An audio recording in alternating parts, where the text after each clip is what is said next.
Hello! Good morning, good afternoon, good evening. Anyway guys, welcome to La Familia, Boholanos. Guys, today, I'm going to make Binignit. So, ito po yung mga ingredients guys. Ipapakita ko po sa inyo ngayon. Guys, ito po yung ating ingredients ngayon. Mayroon tayong brown sugar. Pwede lang kayong gumamit ng golden brown sugar. At ito naman niya yon ang gabi. Gabi root. Or tinatawag nating taro. Ito yung taro guys. See? At saka ito naman yung Japanese yam. So kamote. At saka ito naman yung cassava. Cassava root. At saka coconut milk.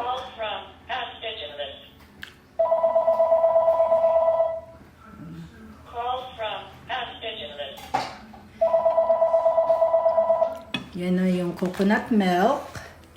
At saka ito naman yung ating banana.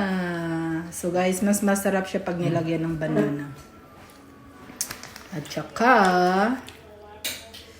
ito yung ating langka or jackfruit guys. At saka kasama na rin yung malagkit. So wala po tayong we don't have the tapioca pearl. So, siguro, gagawa na lang a catch ng tapioca pearl. So, okay guys, ihahanda ko lang lahat ng mga ingredients. At saka, babalik ako. See you soon. Bye-bye. So guys, ito na yung ating saging. So, ikakat lang siya natin ng mga ganyang kalaki. So, wag masyadong maliit guys kasi pag masyadong maliit, madali siyang madurog. So, mas masarap yung binignit na yung saging niya.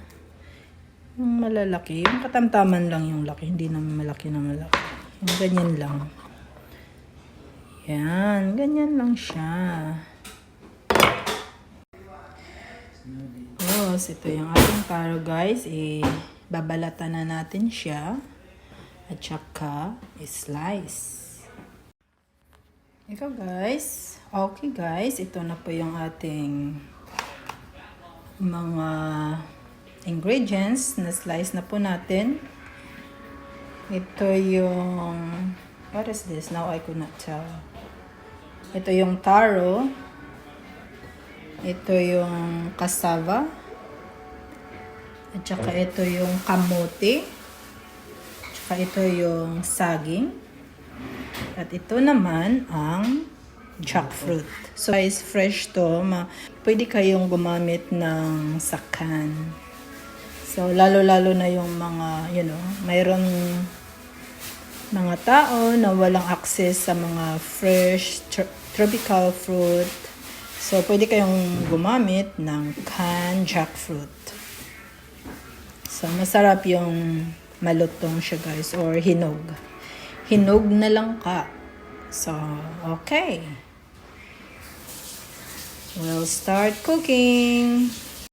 Okay guys, umpisa na natin. Lutuin ang ating binignit. So, first of all guys, bago natin umpisahan, ipapakita ko sa iyo ang aking salad master. So, guys, the best to na tawag ito, lutuan. My salad master. So, malaki na siya guys sa ating ingredients. See?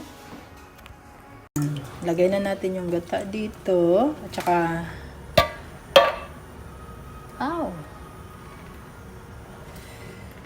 so, gumamit po ako ng 2 lata. So, 2 lata siya, guys. So, parang 4 cups ata to. See? Wow! Ngayon guys, haluin na natin ang coconut milk. So, gamit po tayo ng Chowku coconut milk. Dalawang brand siya guys. Yung ano ko, yung ewan ko paano yung basahin. Bahala na kayo magbasa. The best to siya guys kasi ano, ispiso kaayo siya ba. So, see? Haluin na natin guys. Tapos, pag-add tayo ng water. So guys, ilagay na natin yung ating water. Water. Tapos, haluin na natin. So, antayin na lang natin siya guys na makulo. Yeah, let's wait. When it's get boiling. So, antayin natin na kumulo ng mixture natin guys. Halo lang tayo ng halo.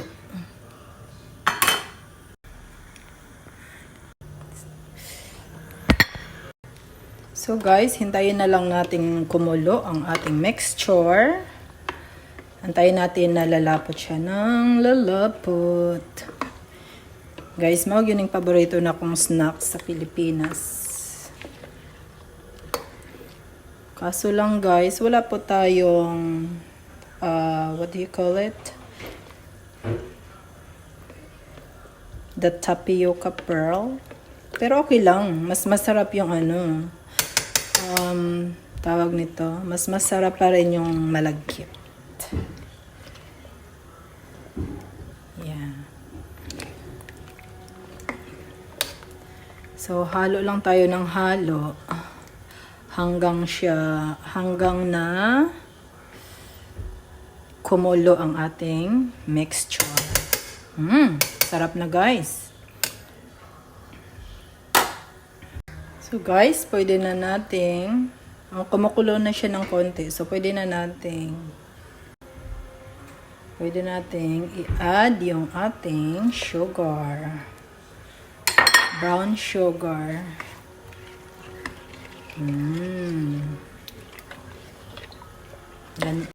Okay guys, see? Ano siya guys? Nabukal na ang atoang Binignit. So mao ni ang gusto na ko guys, kana siyang dagko bitaw siya ang cut kay luto na ba malasahan din nimo ni ang langka, banana, o kaning mga root, taro o cassava. Lamig siya kayo guys. So, wala tayo tapioca karon. So, okay lang. Okay lang guys. So, just keep it stir guys. Para, ano siya lapot na siya gamay.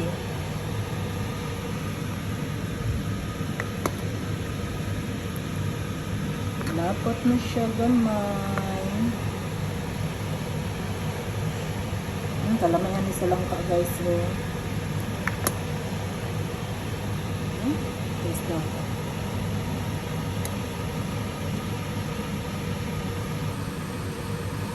So guys, nice siya kung magkagamit mo salad master. Dali ra kaayo siya guys. Dali ra ma-soften ang food. Tapos dali na siya maluto guys. Salad master is a very good investment. Long life na ni siya guys. Magamit ka sa inyong mga apo. Sa inyong apo. Okay guys. Perfect. Guys, mauna na yung atong pilit. Ako ira siyang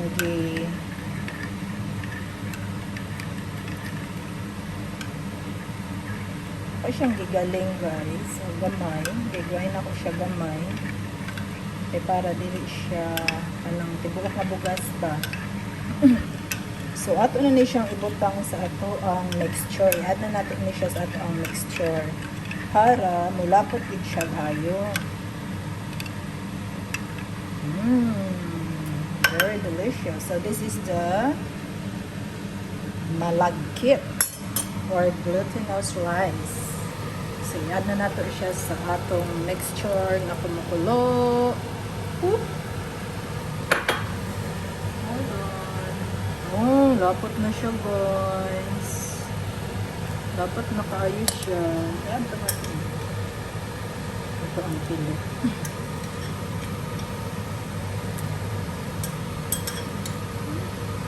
Lisod na yung kuhan ba? Nag-work na ito ang duha ka kamot. Luto.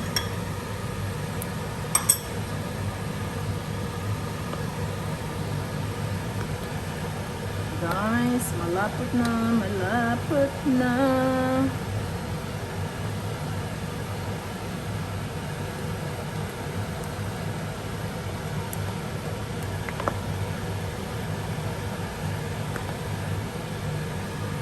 So guys, malapot na. Oh, perfect. Okay guys, ito na yung ating malagkit. So, guys, very masarap guys. Wala siyang color kasi wala siya yung mga tapioca na may mga colors. Mas okay na yun guys kasi alam mo yung mga may colors, mga food coloring din yun. So parang hindi rin maganda sa katawan natin. Pero okay na to guys. All natural, organic. You see?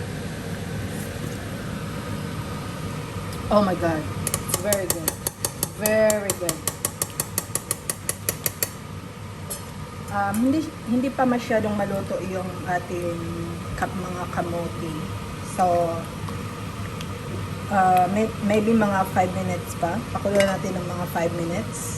Takpan na muna natin using our salad master.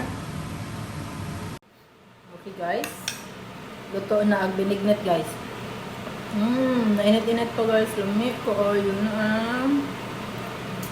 Lami kayo guys. So, labi na kanon ni mo tanan ang mga ingredients. Wala na po yung sige-visit na wala. Clean. Pilipit. Ha? Sarap. Ngita siguro na ko. Ano mga gusto ko? Guys, masarap siya kainin pag mainit. Gusto ko yung mainit, ayoko yung malamig na Alright guys, next time ulit, huwag kalimutan i-subscribe ang channel ng Familia Boholanos and like and share. Bye-bye!